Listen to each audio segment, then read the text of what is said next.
Thank you for that good question. Marcy and I have been delighted to be here in these islands. We started in Barbados, and then we went to Guyana and met with members in Suriname, and then to Trinidad, and we've ended here in Jamaica. At each of those stops, we've met with members, we've met with church leaders, and we've also met with government leaders.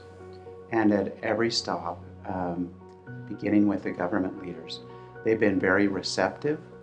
They know about the church, and at each of those stops, we told them that as members of the Church of Jesus Christ of Latter-day Saints, we're here to help.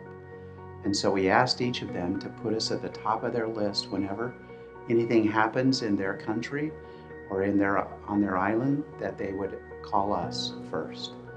And we had great associations with each of them, and I appreciate them being willing to meet with us and those who set up those meetings.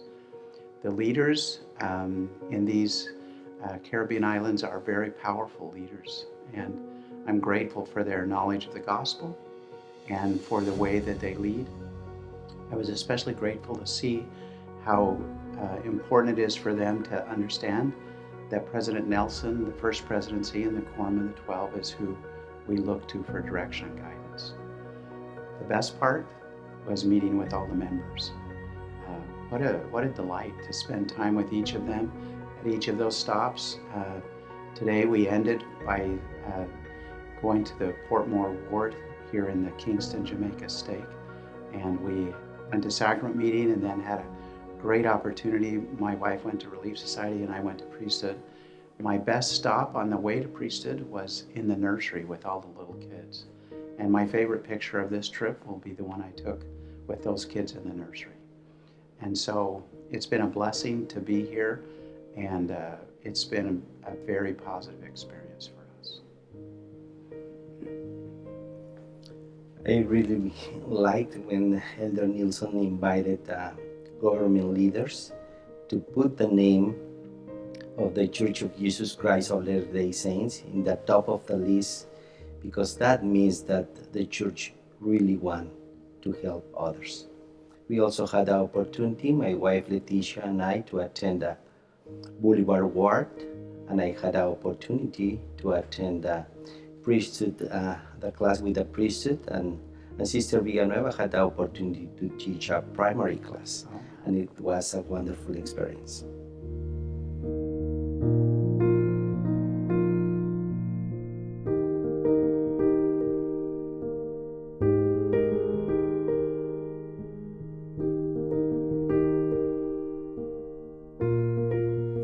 Actually, I hope that the members have a good experience with us being here. I hope that we can contribute to how they feel about the church. I hope that we can increase their spirituality, but the real reason that we come is so that we can learn about what's happening in the church here.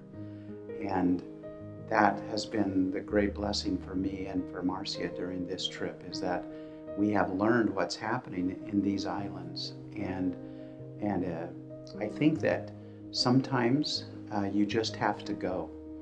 And what I mean is that you have to go and see it for yourself. Our President Boyd K. Packer of the Quorum of the 12 used to call it the doctrine of proximity. That in order to learn about a place, you can't be sitting in your office in Salt Lake City and think that you will understand what's happening in that island or in that place. And so for us to travel wherever we go, it's a blessing for us to see actually what is happening, what it looks like in the lives of our members, to see where they live, to see what they do, to see what motivates them, and to understand what's happening in their government. It changes everything. So it actually helps us make good decisions for the future. Once we have seen it, once we know, it helps us as we discuss what needs to happen in these islands. What do we need to do as far as bringing temples and bringing other buildings and other things that our members need. And being here, meeting with the leaders, seeing the members, it changes everything. So when I return to Salt Lake City, and on Tuesday afternoon I'll meet with Elder Suarez at the Quorum of the 12, who supervises this area. He and I will have a very good discussion about what I've seen and what we need to do with the work moving forward here. This is a great opportunity to learn from members and their needs at first hand.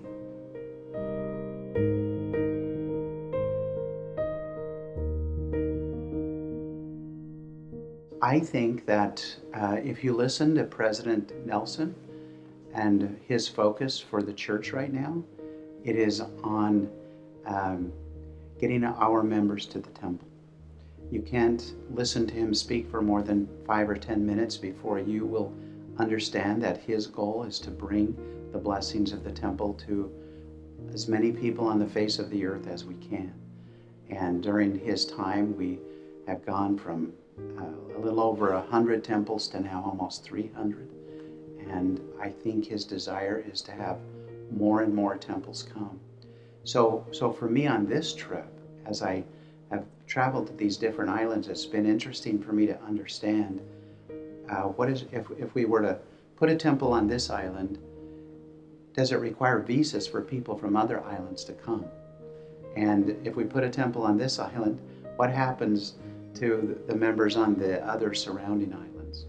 And it's just one of those things that you have to go, you have to see it, you have to talk about it, and you have to understand what's happening in those places. And so when I'm in on those conversations now, as we talk about the Caribbean area and the needs here, I will have a much better perspective of what needs to happen so that President Nelson's desire to bring temples to the people can happen in a way that will be a blessing to the saints here.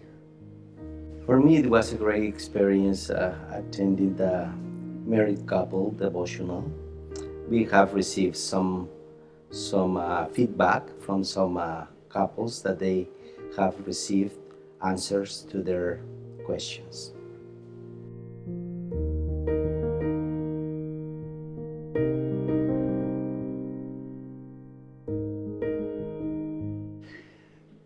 My wife and I had the opportunity early in our service as a general authority to serve in the Pacific Islands.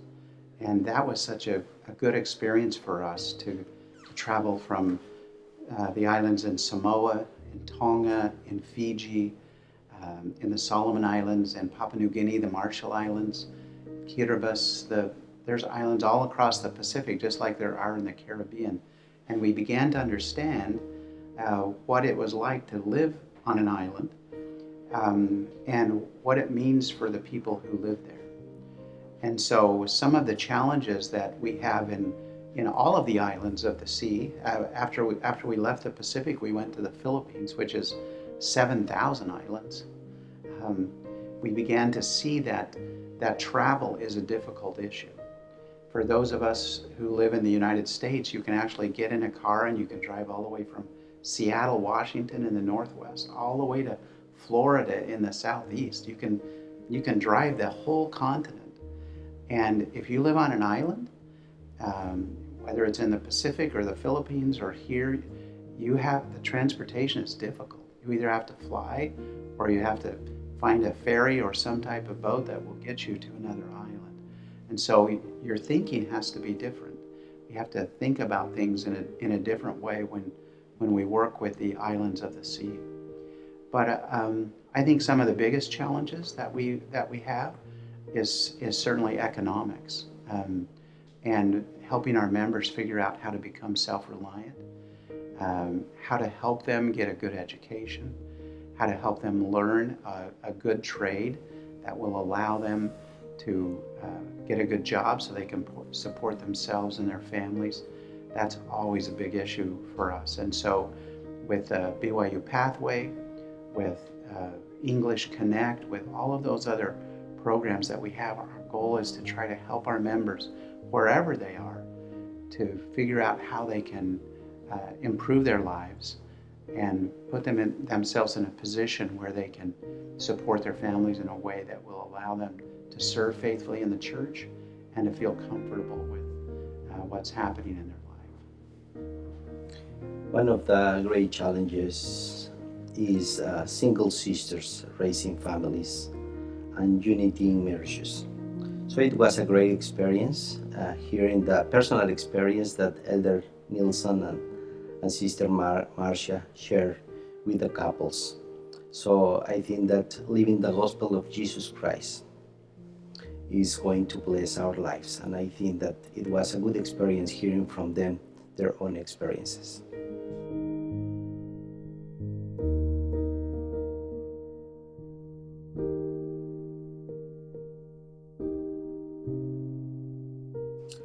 I think that to provide opportunities to the members to participate in the work of salvation and exaltation.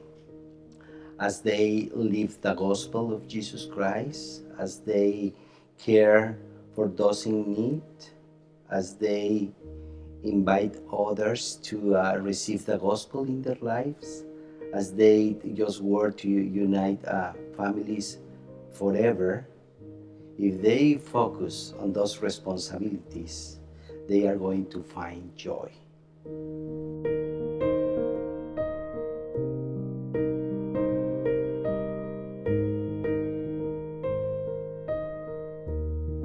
For me, these visits help me to understand better the role I play in the gathering of Israel in both sides of the veil.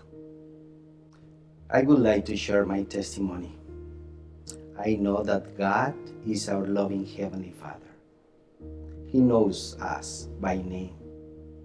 I testify that Jesus Christ is His Son, and because of Him, we have the opportunity to change, to become the best version of ourselves.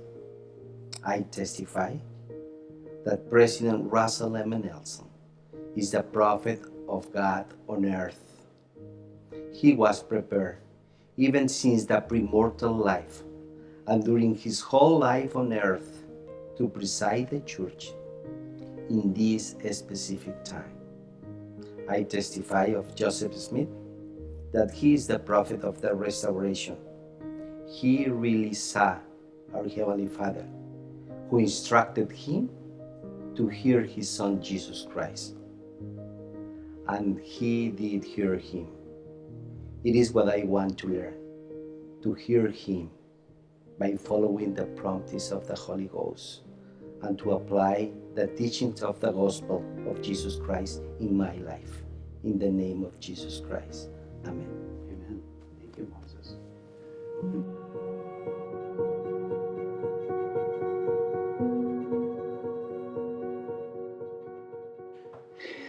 This is my third trip to the Caribbean, and when I've come before, I've gone to the Dominican Republic and to Puerto Rico on both occasions, and I've learned a lot about that part of the Caribbean.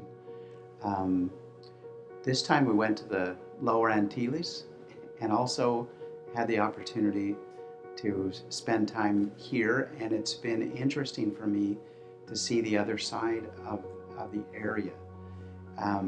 Clearly in the Dominican Republic and in Puerto Rico, we have a strong Spanish influence. Those are the languages of those countries. And it's been very interesting for me to travel to these other countries where, for the most part, they all speak English, except for Dutch and Suriname. But even those members in Suriname, probably the majority of them could speak English. And so for me, it's been interesting to see, because I had in my mind a lot that that there was a strong Latino influence here, but there's also a very strong English influence, and that has helped me kind of readjust my thinking about the needs of this area, especially as it relates to materials that are produced and translation and other things that need to happen in this area. So I'm a slow learner. I should have known that, but it really helped me to come and see.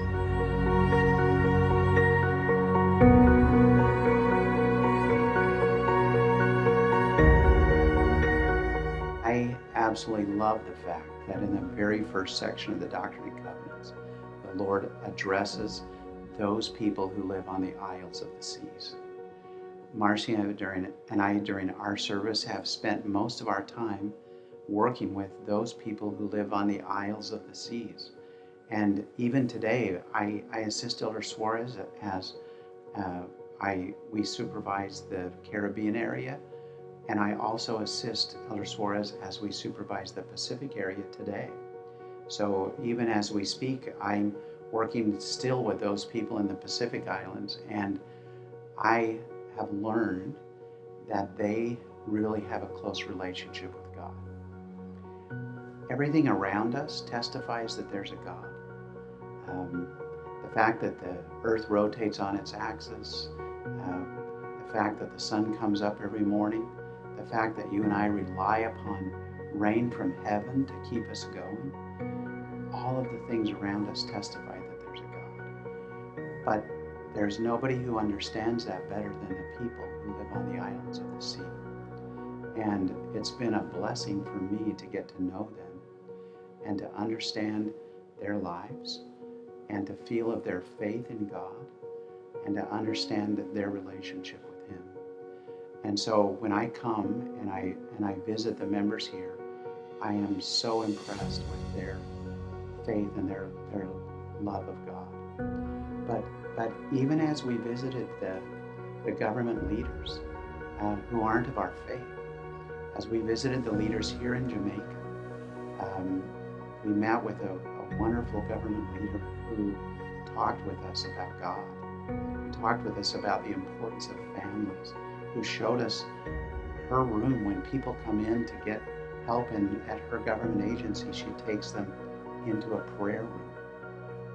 I was so excited to see that and to see the love and the faith that the people on the isles of the sea have in God. And so I just want to thank you for reinvigorating my faith as I see your faith.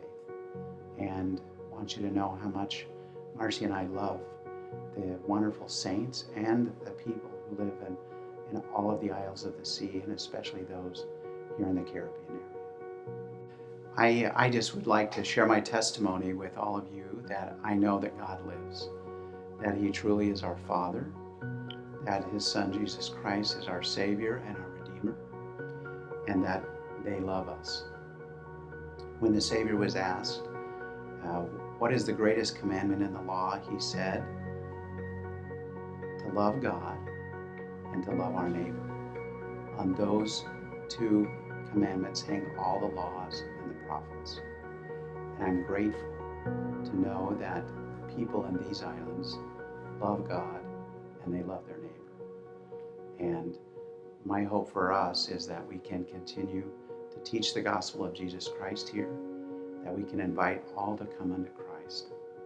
I absolutely love what President Nielson said the very first time he spoke to all of us as the president of the church. And I would just close with what he said to us so that we can remember his invitation. He said to all of us, our invitation to the world is simple and sincere. We invite all of God's children on both sides of the veil to come unto their Savior, receive the ordinances of the Holy Temple, and prepare for eternal life. That's our invitation. We hope that everyone can come unto Christ. And I share that with you in the name of Jesus Christ.